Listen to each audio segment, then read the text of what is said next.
Le tome de mars aborde plusieurs sujets d'intérêt pour les parlementaires et la population. On y présente 3 rapports.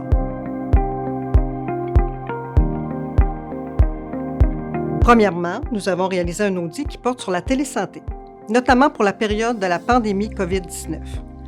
On y démontre que le ministère de la Santé et des Services sociaux, de même que les établissements de santé, n'étaient pas bien préparés à l'utilisation aussi massive de services de médecine à distance.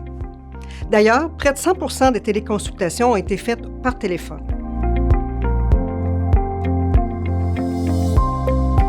Aussi, pour la première fois depuis près de 10 ans, notre rapport de l'auditeur indépendant mentionne que les états financiers du gouvernement présentent une image fidèle de sa situation financière, ce qui est une grande avancée en termes de transparence de nos finances publiques.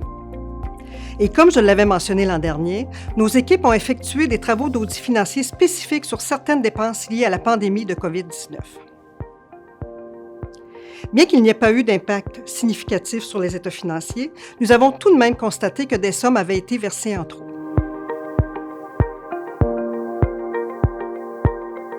Enfin, nous avons réalisé un audit relatif à la conformité concernant la prévention et la détection des conflits d'intérêts, de la fraude et de la corruption au sein de la Caisse de dépôt et placement du Québec. Bien que la Caisse ait adopté des règles à cet effet, nous avons identifié différents éléments qui devraient être améliorés. À la lumière de ces observations, le vérificateur général a formulé des recommandations auxquelles les entités ont adhéré. Je vous invite à consulter le rapport complet sur notre site Web.